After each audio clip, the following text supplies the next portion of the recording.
Ahora, ya estamos bien.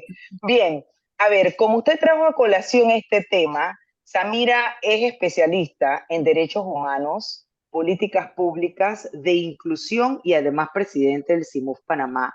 Samira, qué gusto tenerte aquí. Esto no con ánimo de crear una polémica, sino que yo creo que a los que tienen el conocimiento y la preparación nos tenemos que remitir, porque sí, estuve escuchando incluso no solamente al gobierno de Milei, que prohíbe precisamente el lenguaje inclusivo y todo lo que tenga que ver con perspectiva de género.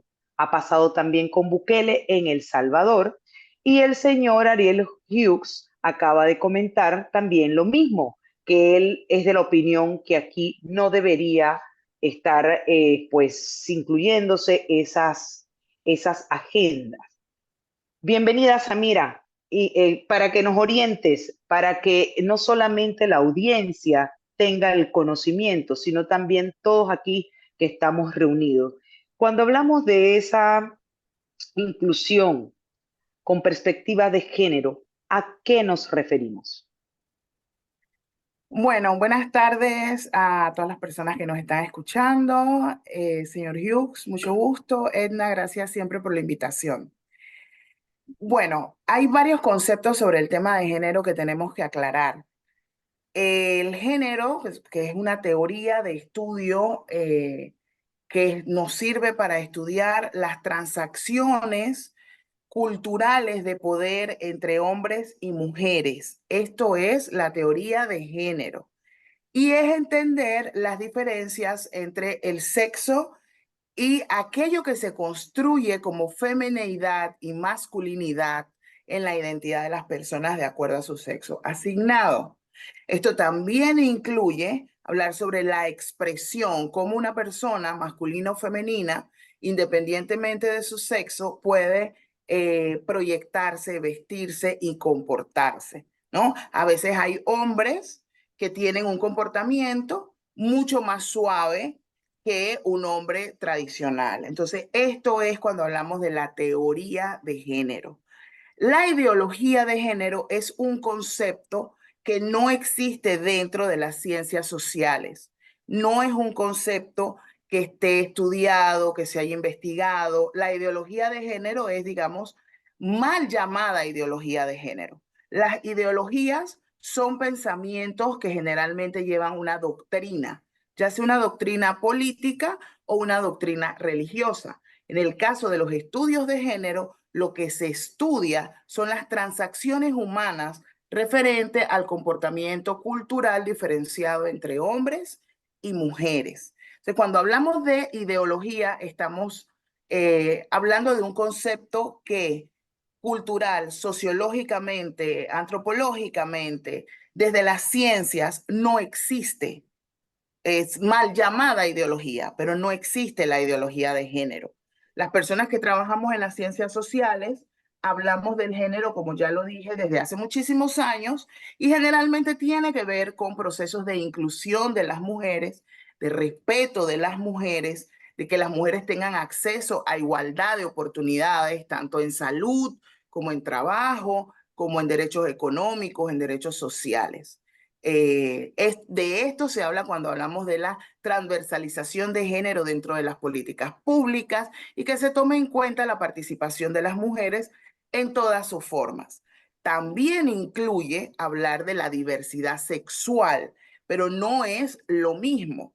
Cuando hablamos de la diversidad sexual, estamos hablando de orientación sexual, de identidad sexual y de expresión de género.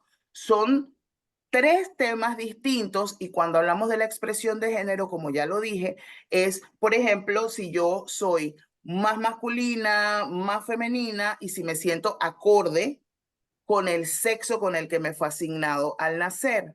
Y cuando digo el sexo que me fue asignado al nacer, no solamente me refiero a hombre y mujer, porque a pesar de que dicen que son hombre y mujer, que son los únicos dos sexos, la verdad es que los seres humanos tenemos muchísimas variedades cromosómicas.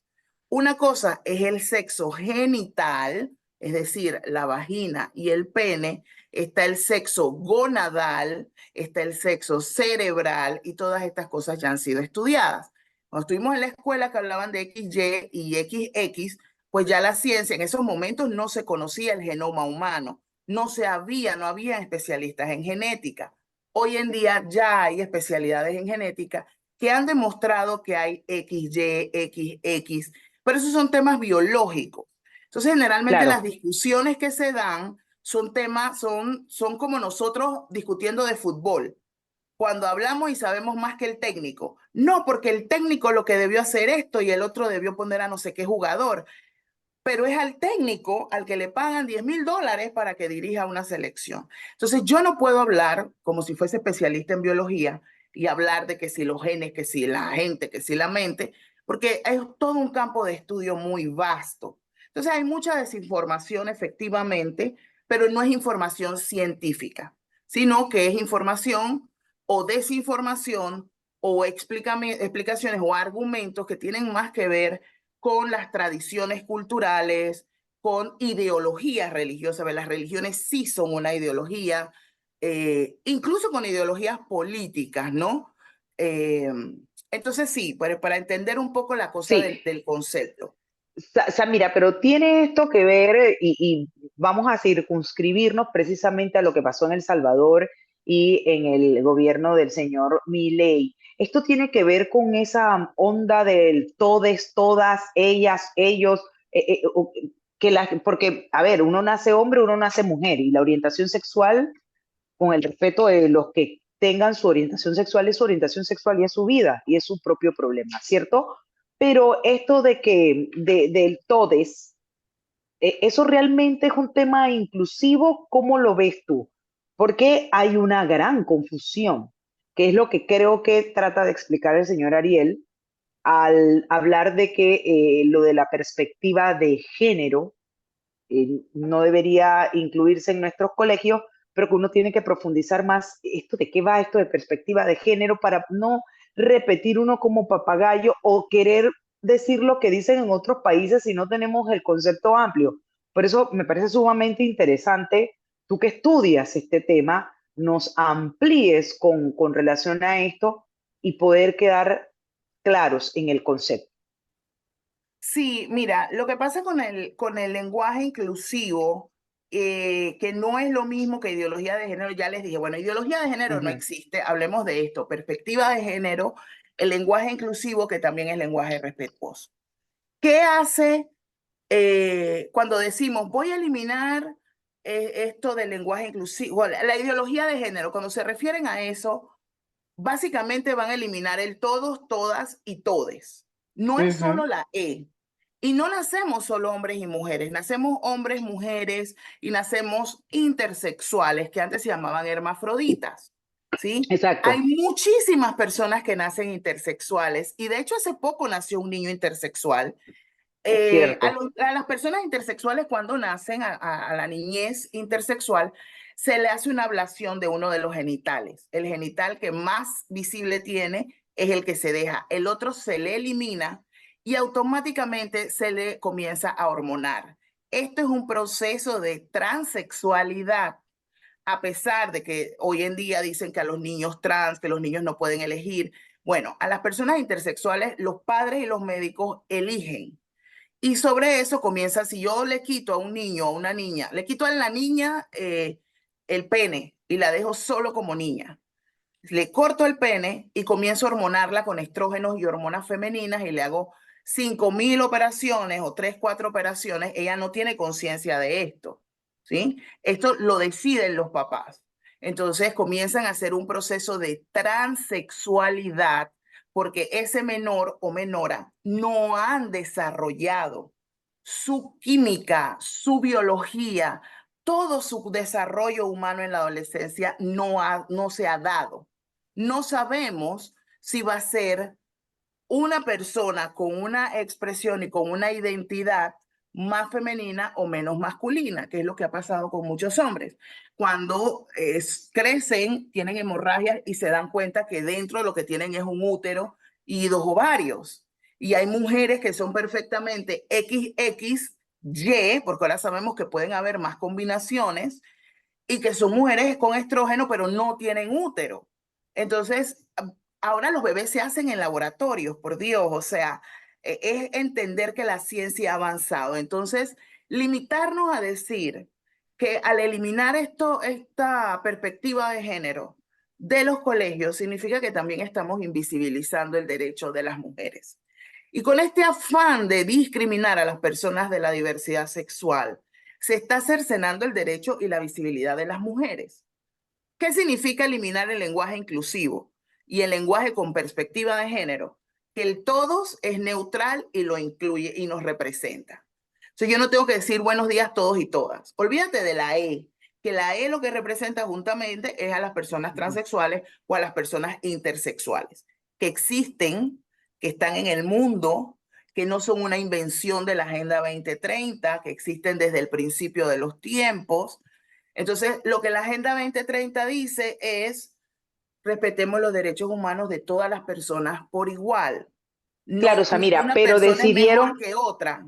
claro, sin duda, pero Samira, decidieron de algún momento u otro, decidieron ser hombres o mujeres. Entonces, si decidió ser ese hombre-mujer, pues vamos, que hay que respetarlo como luce y llamarlo como luce. Ella, no sé si me explico.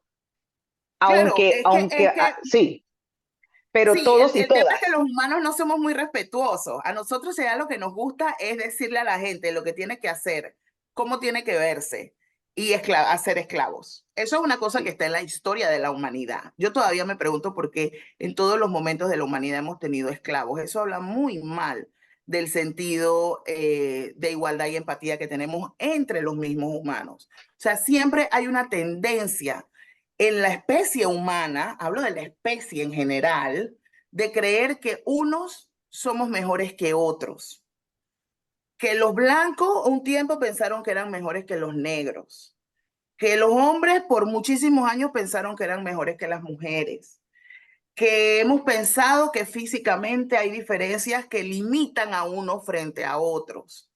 Eh, y todas estas cosas son construcciones sociales. Eso es la construcción de género. Es Sí. entender cómo se evoluciona esto en el tiempo.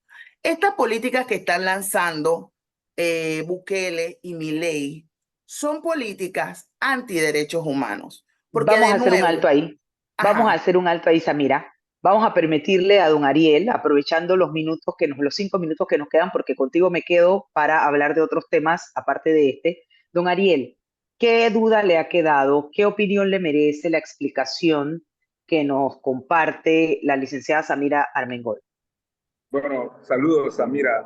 Y definitivamente que yo creo que Samira, ella sola se contradice, porque ella dice muy bien que la ideología de género no existe. Y luego de eso, como ella sabe que no existe la ideología de género, ahora están en otro tema que se llama la perspectiva de género. Busca qué es lo que significa perspectiva. Y es lo que salta a la vista, lo que tú crees que eres o lo que tú sientes que eres. Lamentablemente, el mundo no se construye a través de los sentimientos de lo que yo creo que yo soy. El mundo se construye en cosas científicas, en cosas puntuales. Y lo que nosotros estamos planteando y vamos a plantear en la Asamblea Nacional de Diputados, Samira, es que vamos a eliminar todo indicio de lenguaje inclusivo. Y tú misma acabas de decir que eso del lenguaje inclusivo realmente no representa absolutamente nada. yo A mí no no me dije eso. no, yo no le interrumpí, pero un momentito, yo no le interrumpí. Yo creo que me está cortando mis 5 minutos. Entonces, Sí, yo Samira, creo de verdad, ahora contigo me quedo más tiempo. Vamos a dejar que don Ariel termine y concluya. Don Ariel. yo creo de verdad que eso no le hace ningún bien a los estudiantes hablar de todas, todes y enseñarles a los estudiantes, porque ella está hablando de una construcción de género, pero nosotros estamos construyendo o en realidad estamos forzando la manera como un chico o una chica se sienta de alguna forma u otra, que es lo que vienen haciendo con la Agenda 2030. En la ley trans de España, estamos hablando, ella habló de una condición hermafrodita. Perfecto, pero en la ley trans de España no habla de eso.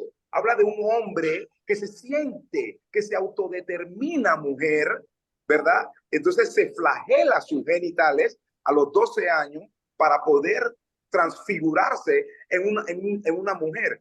Eso es aberrante, es inhumano, y eso es lo que tacha y lo que atañe a lo que es los derechos humanos de ese niño, que no tiene la construcción intelectual ni emocional para poder entender lo que los adultos le están inculcando. Yo creo que en eso debemos estar. Nosotros, lo único que nosotros estamos planteando y vamos a plantear es que no anden jugando, ¿verdad?, a Dios, porque están jugando a Dios. Ella dice, no, lo que pasa es que también hay niños que nacen a través de esto y lo otro. Estamos jugando a ser Dios, estamos jugando con la capacidad de los niños, estamos jugando con adoctrinar a unos niños que lo único que piden es ser niños. Y nosotros vamos a plantear en la Asamblea Nacional de Diputados, apenas entremos, que se elimine estos lenguajes inclusivos, que se elimine la capacidad de los libros a partir de la Agenda 2030 y la comunidad, no la comunidad, el colectivo. Porque nosotros no tenemos ningún problema con la comunidad, tenemos problemas con el colectivo, porque cuando comienzan... ¿Y cuál es la diferencia? ¿Cuál es la diferencia de la comunidad y el colectivo? Y una pregunta, don Ariel, ¿qué vamos a hacer con los niños que desde chico se ve que nacieron homosexuales? ¿Los eliminamos? No ¿No los matriculamos? ¿No los dejamos no, estar en la escuela? es que ¿Qué hacemos con ellos? Ellos están en el sistema educativo. Aquí en Panamá nosotros no estamos correteando personas que son homosexuales. Eso no es cierto. Aquí en Panamá estos muchachos están en el sistema educativo. Ellos están en el sistema educativo. Aquí los únicos que andan inventándose cosas son el colectivo LGBT. Y le voy a explicar cuál es la diferencia, que Samira la debe saber muy bien. La comunidad LGBT son personas que son homosexuales y lesbianas. Y ellos son personas muy buenas, son personas que son muy agradables y son personas que nosotros no tenemos ningún problema. El problema del colectivo. El colectivo LGBT es una transnacional política. Y ellos como tal, lo que están buscando hacer, tal como lo decía Gabriel Silva de la coalición Vamos, insertar dentro de la Asamblea Nacional de Diputados las leyes, que a través de las leyes se hagan políticas públicas. Ahí es donde nosotros tenemos problemas. Yo no tengo ningún problema con lo que cada quien quiera hacer en su hora feliz. En su hora feliz cada quien puede hacer lo que le da la gana, pero nosotros no podemos permitir que a partir de la minoría se hagan leyes, porque las leyes en derecho se hacen a partir de la mayoría. Y sí tienen derechos, y que no, y también quiero recalcarle, esos no son derechos humanos. La orientación sexual y el matrimonio homosexual no es un derecho humano, es una interpretación evolutiva de la ley a partir de la Organización de las Naciones Unidas. Don Ariel, permítame, son las 4, me voy a tener que ir al minuto 60 y regresar, pero no se vaya. Si usted quiere continuar, porque Samira va a querer responder lo que usted ha dicho y quizás ampliar un poco más la opinión que usted tiene, porque justamente vamos a hablar del pacto ético electoral por los derechos LGBT y Q+. Si usted tiene tiempo y quiere quedarse con nosotros y escucharla, con mucho gusto. Si no, lo despido y pues se mantiene ahí con nosotros a escuchar a Samira, que vamos a continuar con ella a hablar. Vamos a escuchar a Samira. Sí, me tengo que ir a la pausa. Son las 4:01. Al volver, venimos con más. Usted no le cambie. Las 4:10 de la tarde. Voy a darle la cordial bienvenida una vez más a don Ariel Hughes para que ya nos comparta sus conclusiones y que él mismo pues se pueda retirarse a sus quehaceres. Don Ariel, entonces en conclusión con relación al tema del pronunciamiento de los padres, dado que este inicio de clases pues se dio de una manera inusual, con las situaciones recurrentes de las cuales hemos hablado, con los padres de familias descontentos, los docentes también disconformes con todas las situaciones que usted acaba de señalar, y pues traje a colación el tema de lo que usted plantea va a llevar a la asamblea para la no inclusión de la perspectiva de género. Sus conclusiones finales y concluimos. Bien, nosotros de verdad que estamos muy agradecidos por la entrevista y esperamos esperamos que este año lectivo no sea tan accidentado. Ya vemos que comenzó con un mal pie, vemos que comenzó de una manera accidentada, vemos que no hay una organización como tal. Este año va a ser un poquito diferente porque para el mes de julio va a entrar un gobierno nuevo y esperemos que ese gobierno nuevo le traiga una esperanza, le traiga toda la buena vibra y todas las oportunidades que requieren estos muchachos. Estos muchachos solo lo que piden es que se le dé una oportunidad clara que es basada en nuestra Constitución, en el artículo 91 de la Constitución. Y nosotros esperamos que este gobierno que llegue no venga con un eslogan de campaña solamente a ocupar una parte de lo que es la campaña electoral, sino que vaya más allá, trascienda en lo que tiene que hacer un regente de la educación como el Meduca y poner orden en la casa. Nosotros como candidato a diputado independiente vamos a hacer lo propio, vamos a proponer una transformación, ¿verdad?, en materia educativa, en donde propondremos 4 puntos.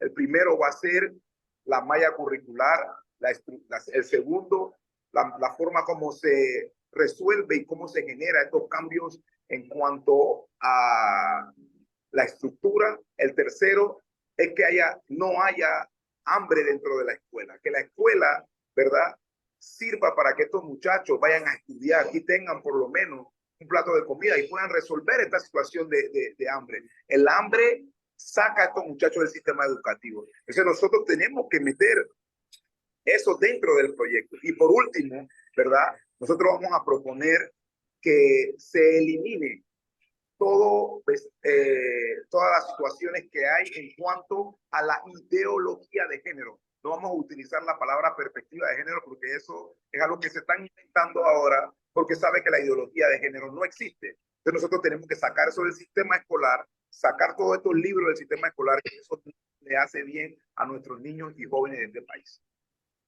Bien, quiero agradecerle a don Ariel Hughes, vicepresidente de la Asociación Nacional de Padres de Familia de Centros Educativos Oficiales y Particulares, ANPAFA, por el espacio y pues la opinión que comparte con la audiencia de Cuestión de Ley. Que tenga buena tarde, se cuida. Saludos.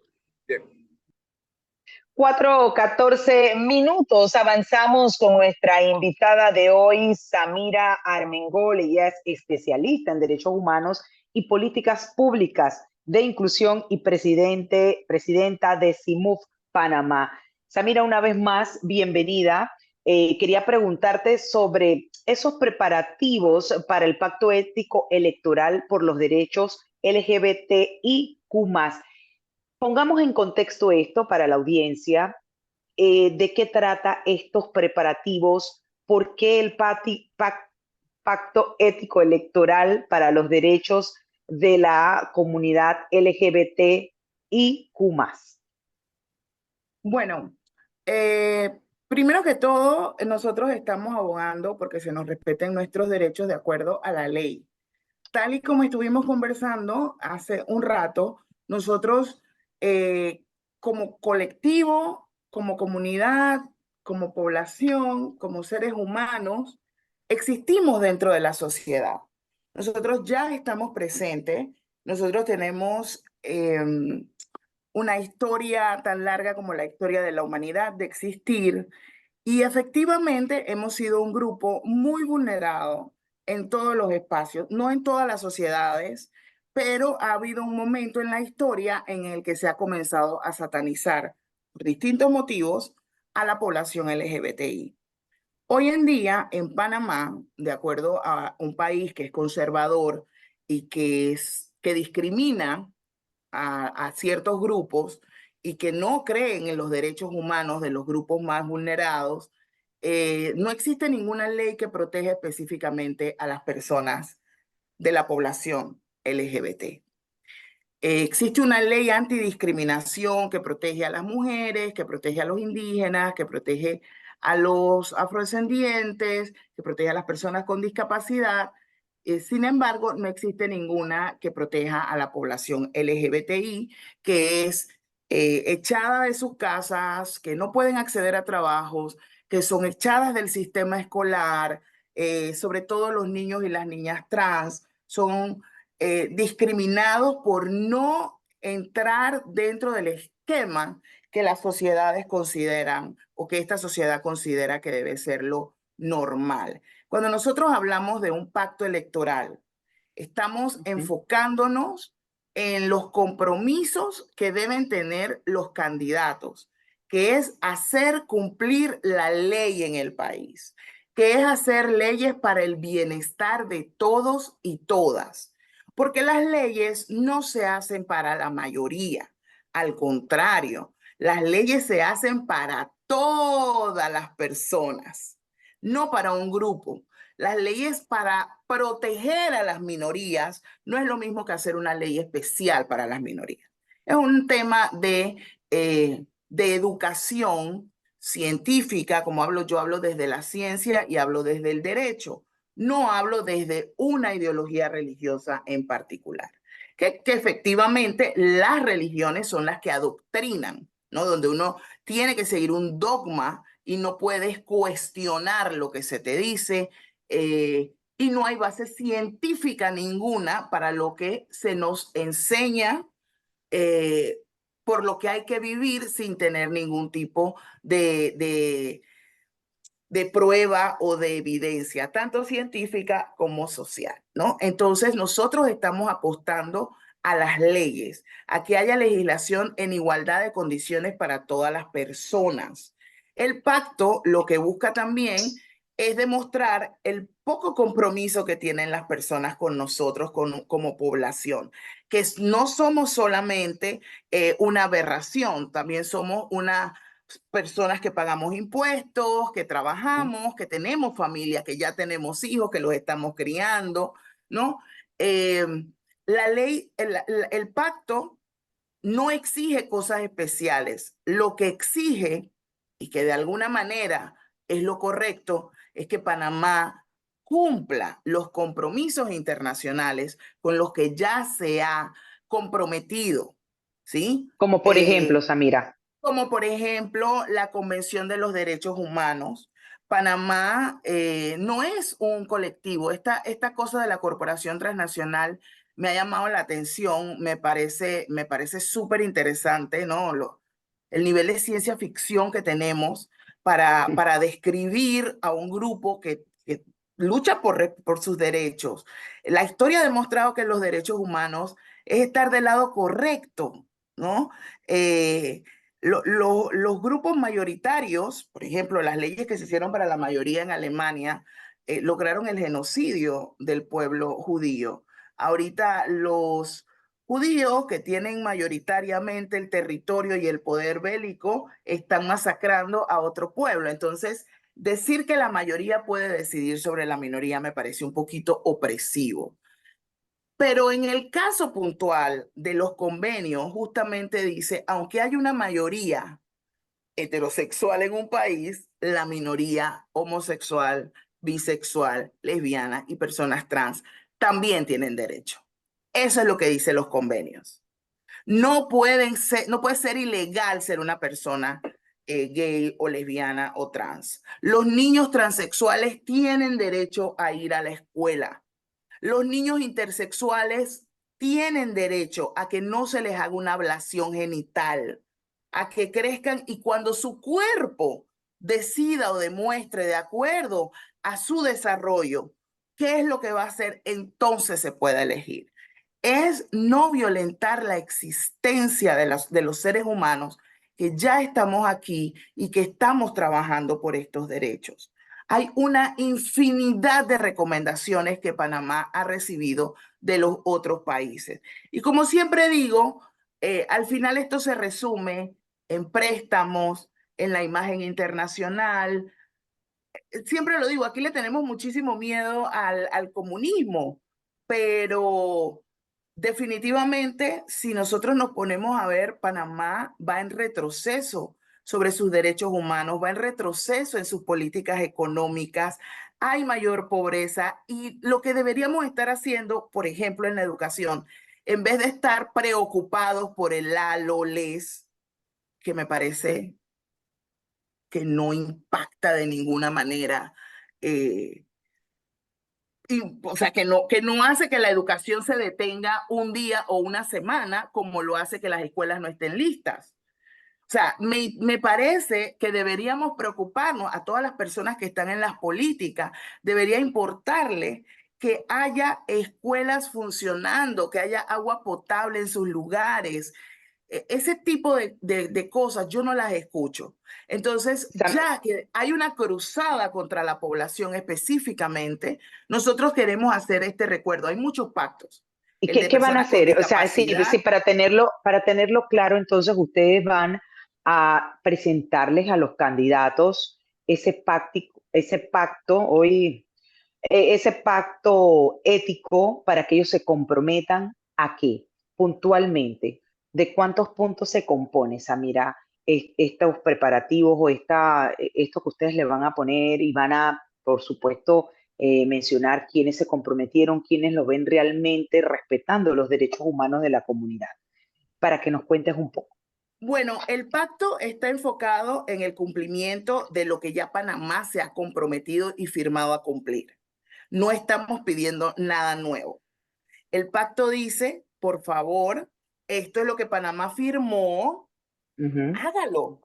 Estas son las recomendaciones que ya se le hizo a Panamá, hágalo. El pacto no es que va a tener una cantidad de demandas, porque lo primero que necesitamos en este país es que se nos reconozca como seres humanos y que no se nos discrimine, que se nos respete el derecho a la vida, a la salud, a la educación. De eso trata el pacto. Lamentablemente ya hemos visto que las campañas políticas en los últimos 2 periodos se basan en un populismo ideológico, en decirle a la gente, no creo en el matrimonio igualitario, no creo que los gays tengan derechos. Entonces, al decir esto, pues están pensando que van a ganar los votos de las mayorías. Pero todo el mundo tiene una familia que tiene una persona homosexual, todos tenemos un amigo trans, una amiga trans. Al final del día, este pensamiento es igualito que repartir jamones. Te doy algo para que votes por mí. Te digo lo que quieres escuchar para que votes por mí. Pero al final del día, Panamá tiene compromisos que tiene que cumplir. Sabemos que no va a haber una gran cantidad de candidatos firmando, pero nada más te pongo de ejemplo que ni siquiera la Defensoría del Pueblo ha sido capaz de darnos un salón para firmar el pacto. Eso te El iba a Tribunal preguntar. Electoral, el Tribunal Electoral nos ha dado la vuelta. Las personas con discapacidad, los grupos afrodescendientes, todo el mundo firma los pactos en el Tribunal Electoral. Ujú. Pero a ¿Y qué nosotros ni razones le han siquiera dado? no nos dan ninguna razón. Pero no tendrían que darnos, nosotros no tenemos nada que nos proteja. Pero esto justamente evidencia que hay discriminación, a pesar de que somos una población súper chévere, que vivimos, que existimos, que somos lo máximo. No nos dejan hacer nuestros procesos legales, nuestros pactos, nuestro llamado a la justicia social, en donde todos los grupos minoritarios lo hacen. Porque los grupos con discapacidad, las personas afrodescendientes, que no son la mayoría, en Panamá son la mayoría, todavía que los consideran minorías, todos los grupos pueden hacer sus pactos ahí. Pero nosotros, como población, nos han dado la vuelta, no nos han dado respuesta en ¿Y la qué se plantean defensoría, en ustedes la hacer, Samira? institución. ¿Cómo? Sí, claro. Sí, la que debe velar por los derechos humanos de toda una población. Ahora, frente a esa resistencia, si cabe la palabra, y poco interés tanto de la Defensoría como el tribunal de no apoyarlos a ustedes, que lo que, como bien dices tú, lo único que quieren es que se comprometan a lo que Panamá es signataria, Ujú. simplemente, porque es que lo firmamos todo, ¿no? Somos signatarios de convenios y bla, bla, bla. Ok, ¿qué se plantean ustedes hacer en este momento, dado que no están teniendo respuesta de ellos ir ante cada candidato? ¿Cuál es el plan B? Bueno, el jueves vamos a hacer el lanzamiento, vamos a hacer la rueda de prensa este jueves a las 10 de la mañana. Bueno, ustedes deben recibir la invitación, los medios están invitados para hacer la cobertura. Vamos a presentar el pacto que ya se le está presentando a varios candidatos y candidatas con quienes estamos haciendo los acercamientos. No solamente es un pacto para candidatos a presidente y presidenta. Ojo, es un pacto para alcaldes, diputados, porque el tema de la lucha por los derechos humanos no es solo de un presidente. Los presidentes también tienen que responder a una asamblea, a un tribunal. Y mira, esta lucha por los derechos humanos no es de velocidad, sino que es de resistencia. Al final, la historia siempre ha demostrado que los grupos que han sido discriminados y vulnerados sí tienen derecho. Le pasó a las mujeres, a los indígenas, los afrodescendientes, las personas con discapacidad. Es la historia del mundo. Entonces, nosotros sabemos que Panamá ha mostrado resistencia, pero que poco a poco le va a tocar avanzar, porque si hay algo que le duele a cualquiera es que le toque en el bolsillo. Y los convenios internacionales buscan que los países sean foco de inversión. Por ejemplo, Europa. Hay muchos países de Europa y sus empresas que sí son transnacionales, porque sí son empresas, no invierten en Panamá o no pueden mandar a sus gerentes o sus ingenieros porque Panamá no les reconoce sus matrimonios o a sus parejas o no les reconoce a su familia. En Panamá, si un niño o una niña nació en otro país y tiene dos mamás, cuando llega aquí, migración le exige a una de las madres que renuncie a la custodia de su hija, porque Panamá no reconoce el certificado de nacimiento de la menor que tiene dos mamás. Esto no es un caso, son varios casos, ¿sí? Si eso no es discriminar, no sé qué lo es. O sea, no estamos hablando de discriminar a adultos, estamos hablando de la desprotección que tienen los niños y niñas de familias de la diversidad. Queremos que Panamá cumpla con su compromiso de reconocer el certificado de nacimiento de una menor. No le estamos pidiendo que haga una ley específicamente para eso, porque Panamá ya tiene convenios de reciprocidad. Entonces, Panamá, si a ti te reconocen el certificado de nacimiento y de matrimonio en otro país, haga lo pertinente en este país. No solamente nos están discriminando a los adultos, están discriminando a los niños, niñas, y le están diciendo a los otros países, no me interesan tus leyes, no respondo a tu autonomía como Estado. Entonces, pero hace falta mucha educación para entender esto. ¿Sí? Hace falta mucha docencia, hay que falta actualizarse con libros científicos, no solo con mitología, ¿sabes? Hay que leer los nuevos estudios, las nuevas investigaciones sociales, científicas, de derecho. Yo no puedo cuestionar una ley de otro país si yo no estoy en ese país. Si en mi país no hay agua, en mis comunidades se va la luz y los niños y niñas no pueden acceder a la escuela pública porque no está lista.